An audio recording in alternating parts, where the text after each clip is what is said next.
ઝઘડિયા તાલુકાના ખર્ચી ગામની સીમમાં અવૈધ માટી ખનનના તાલુકાના જવાબદાર અધિકારીઓની સાંઠગાંઠ હોય તેમ લાગી રહ્યું છે। સ્થાનિક પદાધિકારીઓ અને અધિકારીઓના પાપે માટી ચોરો બેફામ બન્યા હોવાની જન ફરિયાદો કોણ સાંભળશે તેવા સવાલો ઉઠી રહ્યા છે। ભરૂચ જિલ્લામાં ઔદ્યોગિક વિકાસને પગલે ઔદ્યોગિક વસાહતોમાં જમીનોનું લેવલ સમતલ કરવા માટે માટી પુરાણ કરવાની જરૂર પડતી હોય છે, જેને લઈને જિલ્લામાં માટી પગા માટી ચોરો પણ સક્રિય બન્યા છે।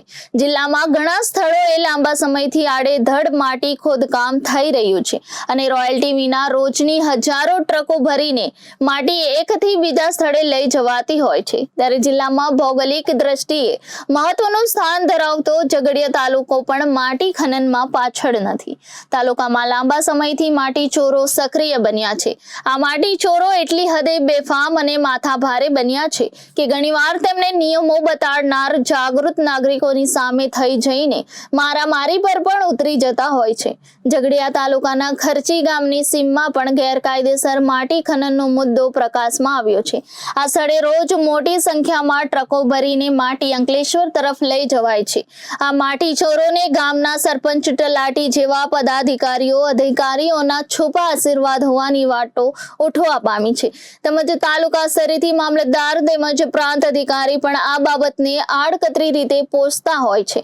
માટી ચોરોને તેમનું સમર્થન મળી રહેતા તેઓ બેફામ બન્યા છે અને સાથે સાથ માથાભારે બની જાગૃત લોકો અરજદારો સામે બાયો ચડાવીને ઝઘડો કરવા મારામારી પણ ઉતરી જતા હોય છે।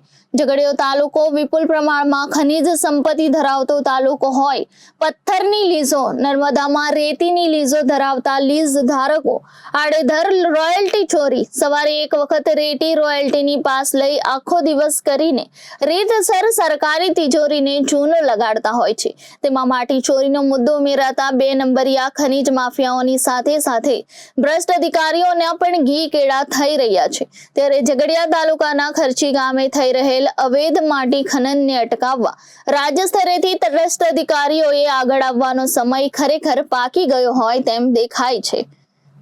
Reporter Viral Gohil, Janadesh news, Bharuch.